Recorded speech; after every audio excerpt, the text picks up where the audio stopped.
Welcome to the Tank Podcast.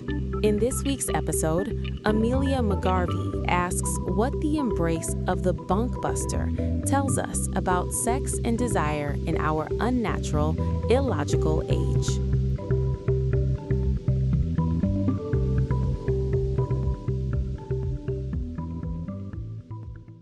In March of this year, my attention was alerted to the Boyfriend Book Box, a subscription service that curates gift boxes as if they were given to you by your chosen romance fiction hero. The boxes, which sell for $497 with a 20,000-strong wait list, include a copy of the book, a candle to mimic the smell of his room, a borrowed shirt and necklace, a bottle of cologne, and, crucially, a replica dildo based on descriptions gleaned from the text. In one TikTok, an influencer who'd been gifted the box holds up the sex toy with her jaw agape, the oversized shirt hanging off her, and says, "I feel so dainty," before making a pun on the box's ability to insert the reader into the fictional universe. According to one article, the service has made nearly $1 million in revenue since 2024. Like fan fiction, from which the romance genre is regularly derived, the Boyfriend Book Box seeks to flesh out the novel's universe in as many ways as possible. Readers are encouraged to engage not only with the original book, but all of its paraphernalia, to deepen both their understanding of the book and the pockets of those reproducing it.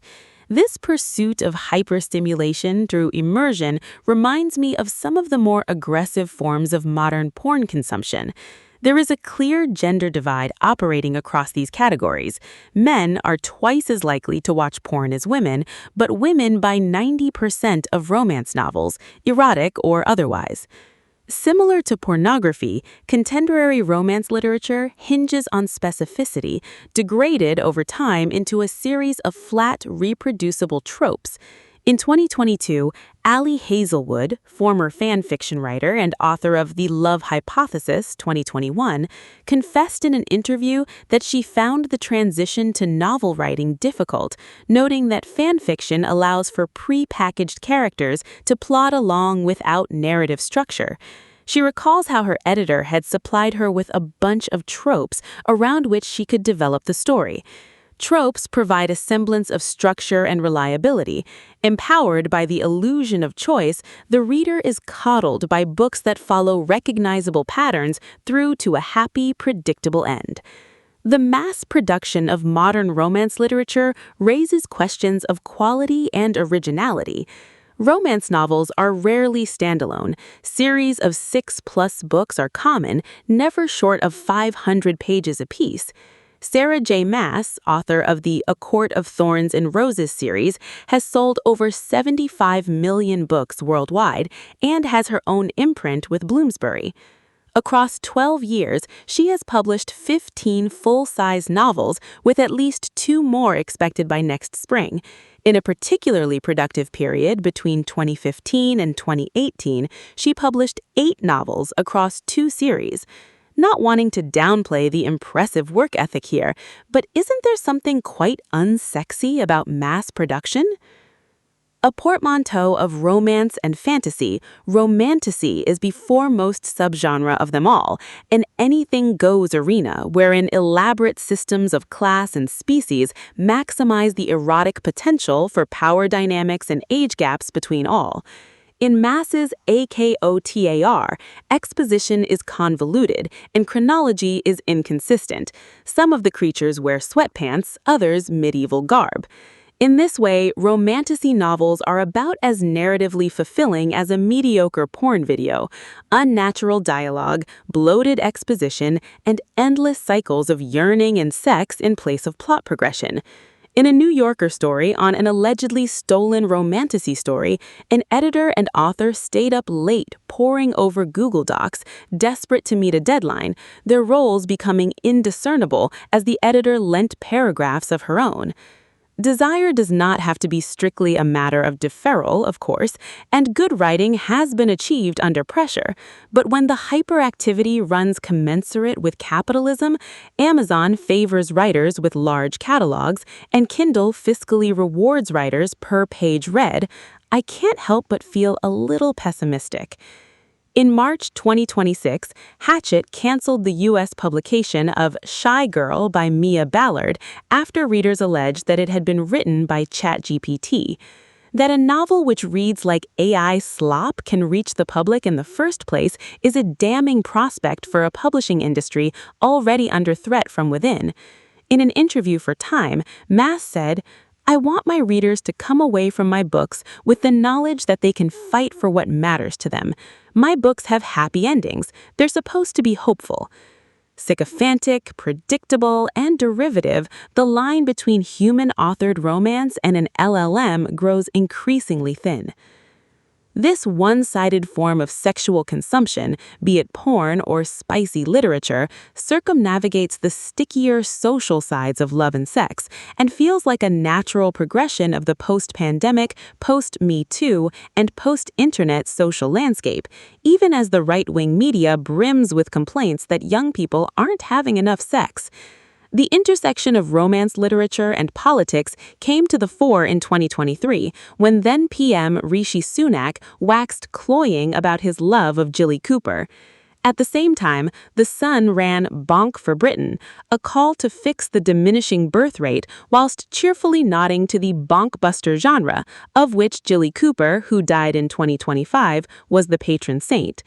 When the reactionaries among us call for a return to good old-fashioned sex, they call not for a loosening of our attitudes to teenage pregnancy and the institution of marriage, but for a broader return to the political, economic, and social contexts of a bygone era, where sex was less policed, and therefore more available to them. Sunak's comments offer an interesting counterexample not only to the perceived apoliticism of modern romance literature, but to its lack of feeling as well, and a blatant display of his reactionary mission. Generations of women before my own have consumed Cooper as fodder for their nascent sexual fantasies and earnest ideals of romance. A proto-Sex and the City for the pearl-clutching class, her obituaries lauded her brazen sexuality and glamour, yet what is compelling about her writing is less the excesses of these worlds than the sincerity she stores within them. For Cooper, sex and romance are simultaneously embarrassing and invigorating. It defies the cosseting predictability of a story derived from countless source materials. Ian Patterson, an LRB stalwart and Cooper lover, commends her promotion of pleasure for the sake of it, guilty pleasure, the pleasure of repetition, and the problems of it. In comparison, the pleasure of mass is received as is. Modern romance readers continually stress the emotional and literary sincerity of their reading material, arguing that it is too legitimate to be overlooked and too jovial to be treated critically. The speed at which it moves precludes it from the usual checks and balances, sacrificing sense for stimulation. The politics of escapism and the question of whether fantasy can ever truly be pure loom over romance literature.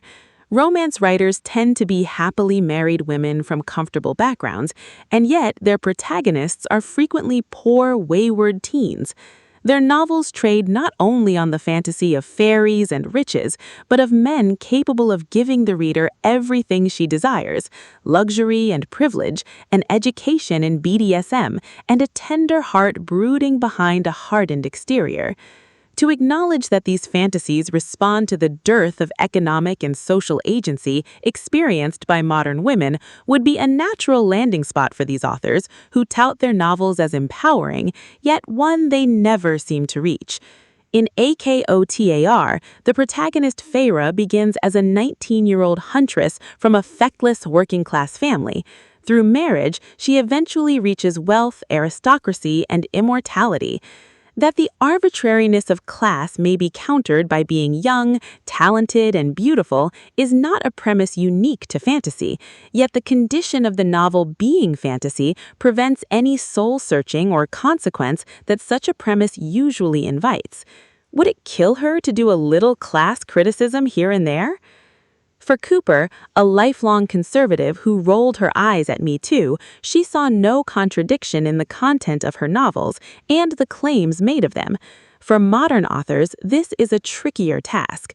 In 2023, actress Gillian Anderson collated an anthology of women's fantasies following Nancy Friday's My Secret Garden.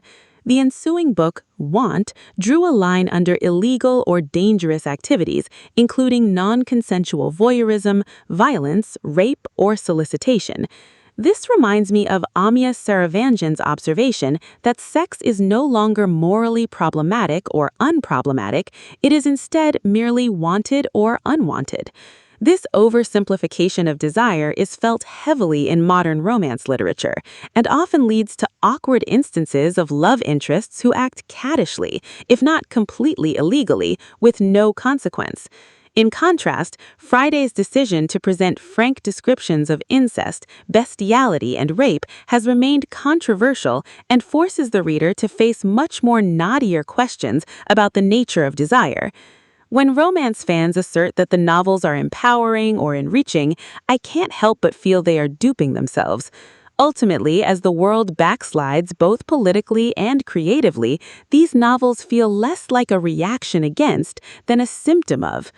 For the majority of her career, Cooper's work was dismissed as bawdy, ridiculous, and facile. A Daily Mail. To hear more podcasts from Tank, you can subscribe on all major podcast platforms or follow us on SoundCloud. The theme music for this podcast is by Himera.